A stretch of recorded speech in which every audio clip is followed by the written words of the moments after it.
enough, National Life has a power slide already.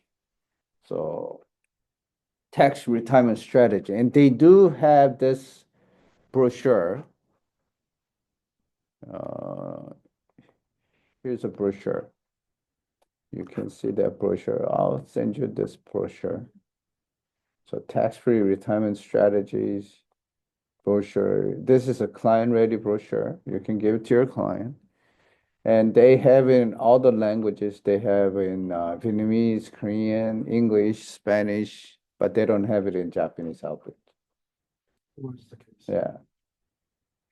All right. I don't know the reason behind that.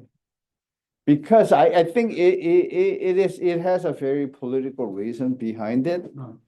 If they're selling it to Japanese, Japanese government are not friendly to a company that sells to their citizens.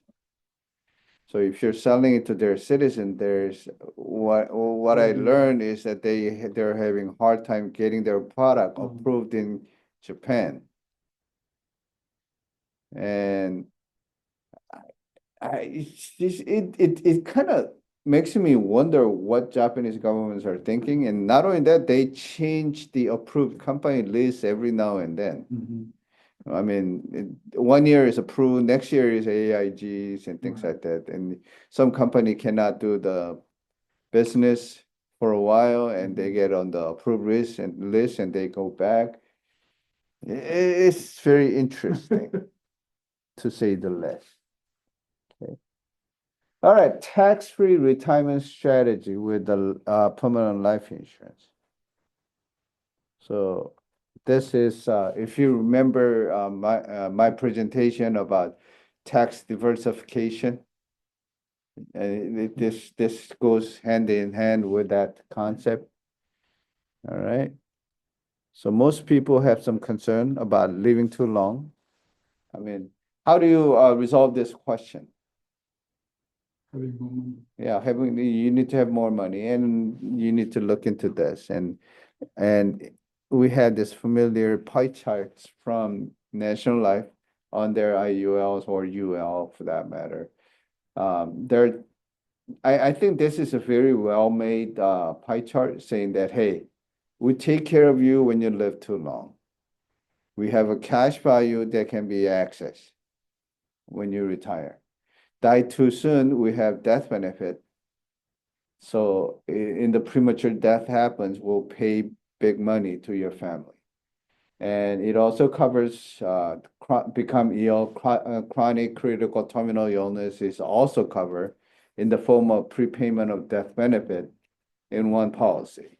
Okay, so this is not only with a life insurance product, but this is something that we need to mentally picture when we're doing financial planning for yourself and your clients. Well, they have money or resource to cover this event. Okay. Why plan for retirement? 1 out of 3 65-year-old will live past the age 90. Really? Yeah, that's a big number. Yeah. Okay.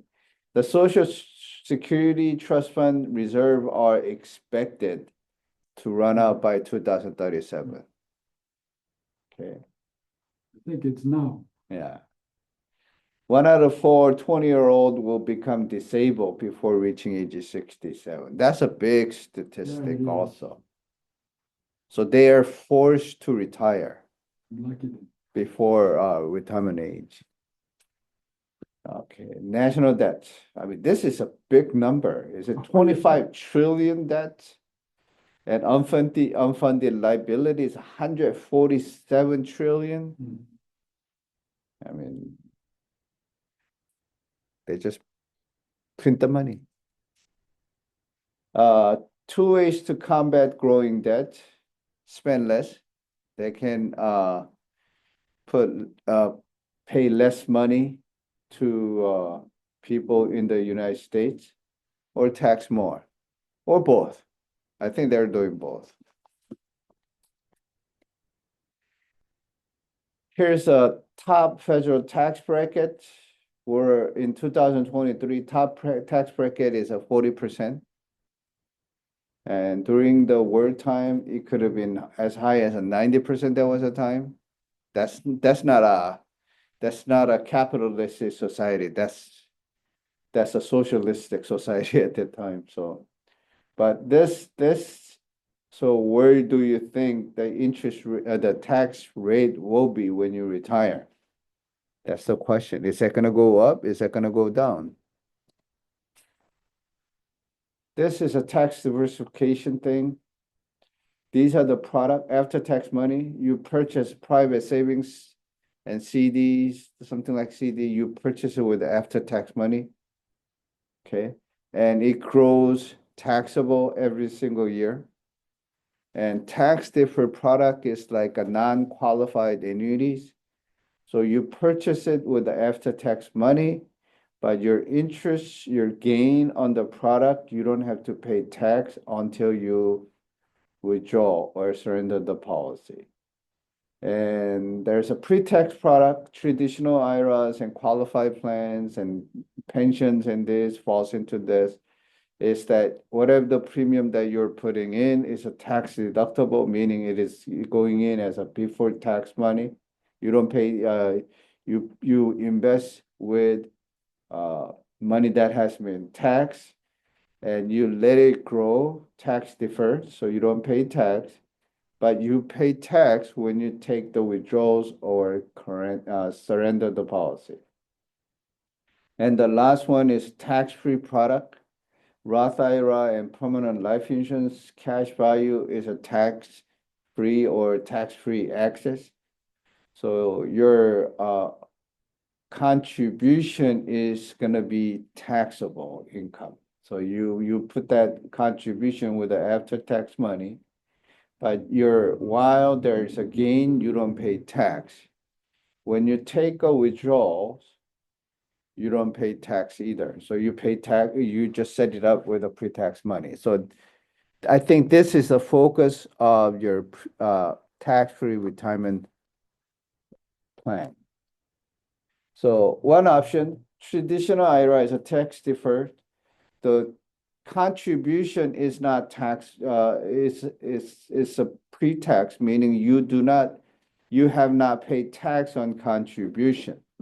And gain is tax deferred gain, so you do not pay tax on that either.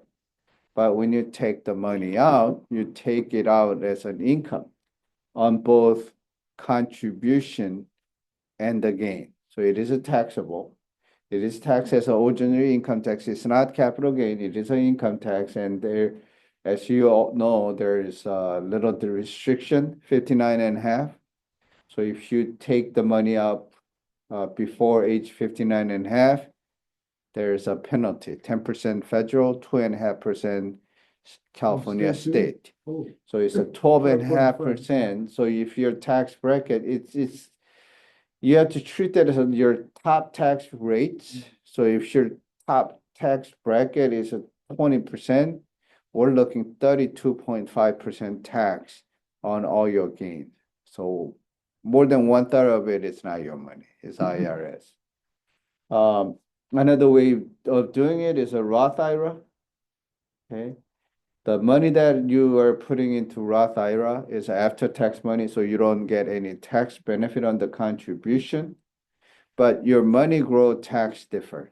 You don't pay tax on the gain, and when you take the money out with the condition, like you had this, you've opened up Roth IRA, your first Roth IRA more than 5 years ago, and you are now older than 59 and a half, then you take the money out and your gain on the product is tax-free.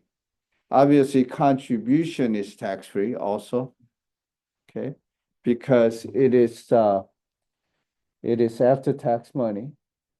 They don't have this non-qualified annuity drawn into this. Non-qualified annuity is almost like a Roth IRA. After-tax money, growing the gain is tax deferred, but when you access your money, it is taxable. Gain is taxable and it is LIFO. Yeah. Yeah, and last in, first out, so you take out interest first. Life insurance in a way is the same as this. I think it's identical as a Roth IRA. Uh, and you can access your tax-free money by policy loans. Loan is income tax-free. And another way of the accessing tax-free access of your account value is a FIFO, first in, first out. Your premium is not taxable because you paid your premium with after-tax money. You can actually access it tax-free. And when you die, there's an income tax-free death benefit also. So I wish that they have two more chart like that, but they don't. So.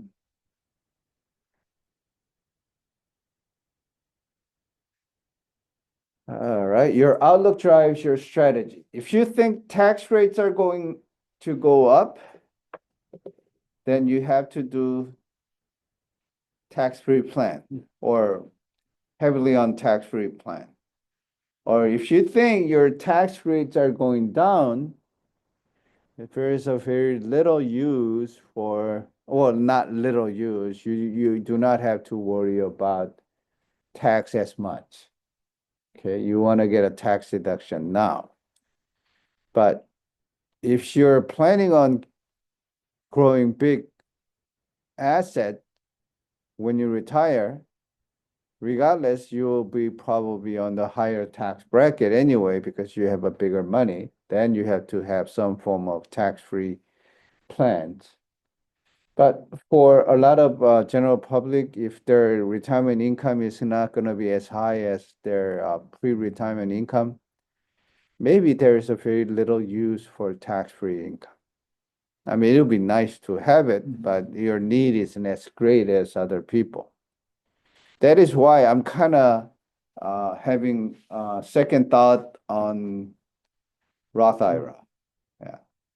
Okay. I mean, No, that I understand now. yeah. It's not only Roth IRA that I'm having issue. I mean, if you just have a Roth IRA, that's okay. But if you have a big IRA and convert that into Roth, Mhm. there's a big tax liability. Right. And is it prudent to do that? I had a client who just called me up and she said she had a SEP IRA and her friend told her that she need to have a Roth IRA Mhm. and she's taking money out. And I asked her, yeah, I asked her, is it something that you really want? And she said she wanted. And I say, okay. I mean, you can take horse to the river, but you cannot have Yeah. him drink the water. Okay. A closer look at tax-free retirement strategies. Roth IRA, good choice if you qualify. I mean, I think the qualification for Roth IRA is very misleading in a way. Mhm. I mean, you need to be not as wealthy as other wealthy people to open up Roth. Because if your annual income is high, you cannot open up Roth. True. There are a couple ways to getting into Roth. One way is a backdoor Roth conversion. Just like we said, you open up an IRA and you turn around and convert that into Roth and pay tax on that amount. And other way to do that is a Roth 401k. Roth 401k, there is no income restriction. So you It's can, like a 401k. it's 401k, but you can let go of tax deduction on your contribution. Mhm. Okay. And both Roth and Roth 401k, there is a contribution limit. So you need to be, your income has to be certain level and your contributions are limited. What do I do this? 2025 tax reference guide. Well, let's look at it. 2025 tax reference guide, he's here. Was phase out for Roth. Rather big. It's 200,000, is it now? Huh? Yeah, right here. Phase out for traditional IRA is here. Phase out for Roth contribution eligibility. So it is right now $236,000. This hasn't grown up, grown big. I think last time we checked, was it like something like 160,000? Yeah. So if you're single, 150,000. And don't even think about it if you're filing separate, 10,000. Okay. All right. So if your income is higher than 236,000, probably not a Roth is not an option for you.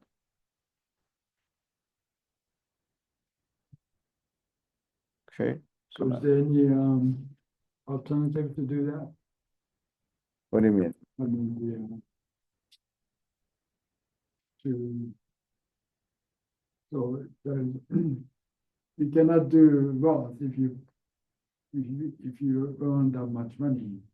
But if you still want to do, kind of a tax-free retirement. Oh, one thing that they're gonna talk about is a permanent life insurance. But if you're focused on Roth, once again, you have two choices. You can do backdoor Roth conversion, open up a Roth, traditional IRA, and turn around and convert that into Roth. I mean, you have to pay tax, but you didn't expect a tax deduction anyway. Right. So that's one way. And another way is if you're working for a company or if you own a company and that offers 401k plan, and that 401k allows a Roth contribution, then you can contribute to Roth 401k. Okay. And another way is a permanent life insurance policy, income tax-free death benefit, tax deferred accumulation of cash value, and potential for tax-free retirement income through via policy loans and withdrawals. Withdrawals are allowed. I mean, life insurance is one of very, very few products that allows FIFO, first in, first out. Can you do FIFO with non-qualified annuity? No, not anymore. Long, long time ago. It was, Yeah, it was FIFO. well, Long time ago. That was when I first the got my government license. found out. Yeah, and all right. So this is a tax-free retirement strategy with a permanent life. You put a premium payment and it provides an income tax-free death benefit to your beneficiary. So it's an income tax-free. And optional accelerated riders allows to access death benefit during lifetime in the event of Alzheimer's or terminal, chronic, and critical illness or critical injury. National Life has a critical injury, which the biggest thing is a severe burn is included there. Terminal illness, National Life is 2 years. Okay. So less than 2 year life expectancy, even in California. And chronic illness is 2 out of 6. Activities of daily living. Activities of daily living includes toileting, bathing, dressing, eating, transferring, and continence. Good thing about National Life, there is no limitation on chronic illness. For instance, Columbus Life in California, they have this limitation that chronic illness should be deemed to be permanent, whereas a National Life do not have it. So anytime you get the condition. And that lasts more than 90 days, then you can have it. So the illness can be cured. Yeah. Then you stay. Yeah. I mean, I think that's the biggest difference between chronic illness riders and long-term care rider. Long-term care rider, you do not have to be in the condition forever. Mhm. Okay. So that's one thing that is different. And another thing about chronic illness and all the living benefit rider, especially on the chronic illness rider, I Mhm. think National Life pays installment payments, Okay, yeah, and Columbus Life pays installment payment or lump sum. Okay. And another difference is a chronic illness riders between National Life and Columbus Life. Uh, Columbus Life use lean methods, so it means you get what you ask for, and you pay interest later. Whereas National Life and AIG, they use discounted method. right, So discounted method is that they do mortality underwriting, the mortality and morbidity underwriting, and they come up with what is it? Your expected life expectancy, and they charge interest upfront, mhm, so you get discounted amount. I mean, I think it can be big difference. Okay.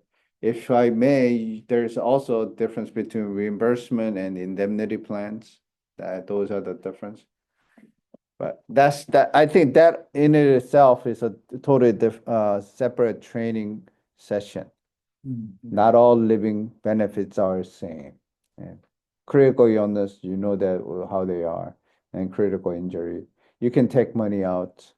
And I do believe that you do get 1099 LTC, right, but if you can prove that you have that condition and you are using that money to recuperate or recover the loss that you had because of that condition, Mhm. you don't have to pay tax on that. Okay. On the other hand, if you're not as unfortunate as to be hit with a death or illness, you can actually have cash value build up, and that cash building up of cash value is an income tax free, a tax deferred growth to be exact, and cash value that you use during your lifetime through policy loans and withdrawals to provide a tax free retirement. Okay, income. The biggest thing that you have to understand on this strategy is that you need to have the policy intact. yeah, Once the policy is surrendered or lapse, then you'll lose your tax benefit, and all the tax benefit that you have enjoyed prior to that policy, that comes back as a tax liability.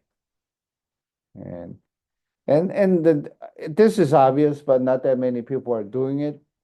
Well, I'm hoping that many people are doing it. There are a few people who are not doing it. It's because it's that the fact that they're thinking that they're doing tax-free retirement and they're minimum funding their IULs or life policy, it will not work.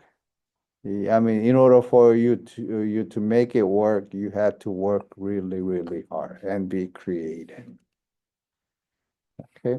it's What's kind of hard to Yeah. explain to clients. Yeah. That is why our company name has a paradigm. Right, You need to have a paradigm shift. I mean, a lot of people has this paradigm that life insurance, you need to pay as little premium as possible and get as big of death benefit as possible. But if you want to use tax-free retirement uh, plan with IULs or life insurance, you need to shift your paradigm. You need to pay as big a premium as possible and as little death benefit as possible. Here are the two things that you have to consider on two products: Roth IRAs and permanent life insurance. Roth IRA, do you qualify? Okay.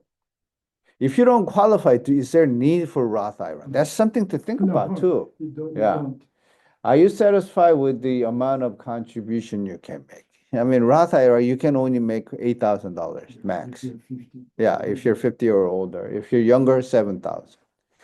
It's just do you qualify for the Roth IRA? So only income is not make not make. Yeah, it's all income, qualify, just income, just Yeah, income. less than that. I mean, if you're making less income, you can qualify.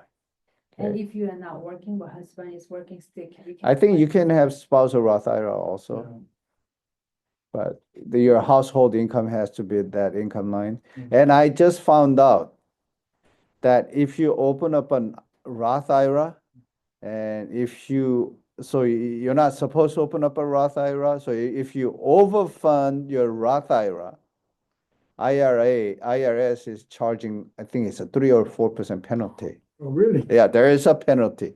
There is a penalty. One of my friend's daughter, she works at ER and she opened up a 401k, and without really thinking, she got bad advice to open up a Roth, and IRS sent her a letter That's the saying same that you time. need to take the money back and you have to pay penalty. Yeah. There is a such thing as a penalty for overfunding your Roth. The traditional doesn't have an income. I don't know whether I haven't looked at it, whether traditional IRA has overfunded penalty, but I do know that if you open up here's how the traditional IRA works. I don't think it is a penalty, but what they do is that they take away deductibility. That's what phase out is. So if you make so big of money and you still open up an IRA and you have a 401k plan at your work, and if you do both, your IRA will lose deductibility. And if it is certain amount, let's look at it here. Oops. Let's look at this.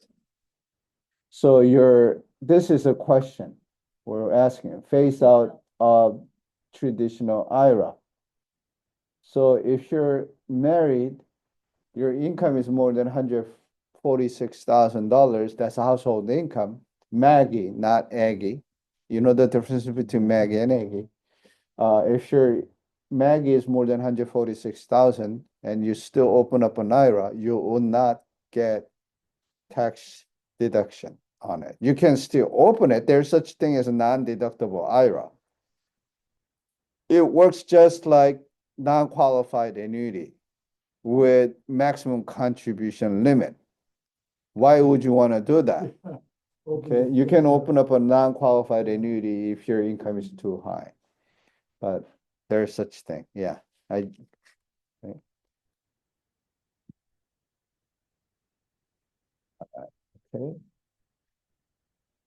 Permanent life insurance, do you need death benefit protection?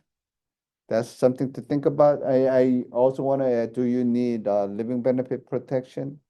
Another thing to consider is, are you qualified? Do you qualify? Yeah, health-wise, it's not money. It's not so much of money. It's they do the two type of underwriting. First one is health underwriting and financial underwriting. I mean, if you're not qualified and your health isn't there, even if you want to, you can't do that. I mean, this is a different story, and one of my agents reached out to me, and he said that his client is struck with Alzheimer, and it comes really, really fast, and he's falling down everywhere, and he broke two of his he fractured his backbone, and he cannot move. He's 90 years old, and there's no way of getting him back, and he's on this brace.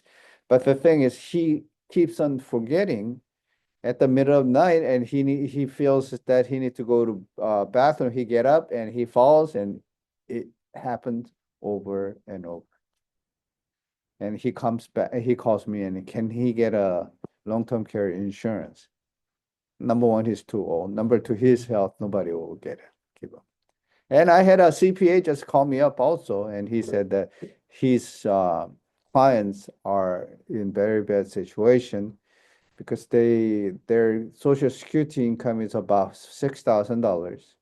They have a house, and they do have money coming out from the annuity, but the husband is in very bad condition and they need a caregiver. I think caregiver costs them like 4,000 a month or something Yeah. like that, and it's eating up their income. And he said, "Is there anything we can do about him?" No. Once you're in that condition, insurance company is not a charity organization. Okay. You have to think before. Yeah. And surely enough, that CPA saying that, "Hey, I need to get a long-term care. Can you call me, send me a quotation for long-term care for me and my wife?" All right. Once again, these are the three major concerns that we need to have. What if we live too long? Will I have money? Is there a possibility that I'll outlive my money? That's worst fear if you think about it. Dying too soon. If I die, will my family member will be taken care of? Or what's going to happen to my spouse retirement income? Okay. Become ill. What if I get sick? What if I have this chronic, critical, and terminal illness? Where do I turn to? Do I have a resource? Hopefully you guys all have IUL or some sort, have Yeah. either long-term care or chronic illness rider on it. Okay. What if you could provide an income tax-free death benefit for the people who depends on you? Defer taxes, you accumulate cash value growth and potentially access cash value using income tax-free policy loans and withdrawals to use for retirement income and other needs. Okay. So, I mean, what they're saying that, hey, you have a life insurance. This can be done with the life insurance. National Life and AIG, I do believe they also have guaranteed lifetime income rider on it. You can actually take a rider. Is it any good? Because it has I mean, you do have that option, but there is no guarantee. But you can actually have it in the form of guaranteed income. But guaranteed income is not as high as your regular income. So I try not to talk about it, but there's that option. Okay. So permanent life insurance with the death benefit protection, cash value accumulation, and accelerated living benefit. Okay. So they talk both about their income rider. There is an income rider, guarantee lifetime income rider on it. So difference between that and just regular accessing of cash value, accessing of cash value, there's no guarantee. Yeah, it might be depleted. So you're making one assumption that you have that projected interest, but the chance of that sustaining is really high. But if you still feel uneasy about it, and you can trigger lifetime income rider, and it gives you guaranteed income. Amount will be smaller, but it is guaranteed. Okay. Another good thing I like about National Life is that I use this all the time now. They have this balance sheet benefit rider. So it allows early access of your cash value. You can eliminate all or part of surrender charges. So I use that all the time for two reasons. For selfish reason, I want to spread my commission as much as possible, so I don't have to pay tax. So your commission will be spread over 6 years instead of one single year.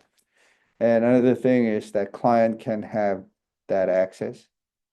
I mean, if they need money right away, you can have access to your cash value because there's no surrender charges. One risk that you're running into is the client can walk away. If there is no barrier of surrender charge, and if they don't like the product, they can cancel the product on first year or second year. But I think that's a risk that I'm willing to take. I think if the product is good enough, they should stay. I mean, if I don't want my client to be unhappy and locked into a product which they don't like because of the surrender charges. Okay.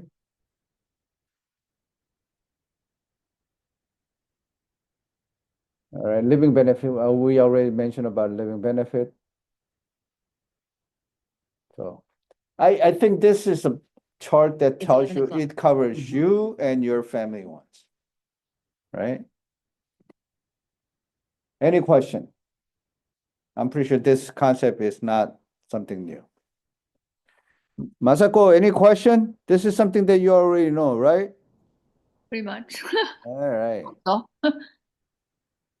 All right. I guess since if you guys do not have a question, I guess I'm gonna end it here. Right on time, 11 o'clock. okay. All right. Thank you so Thank much. you. Okay. Bye.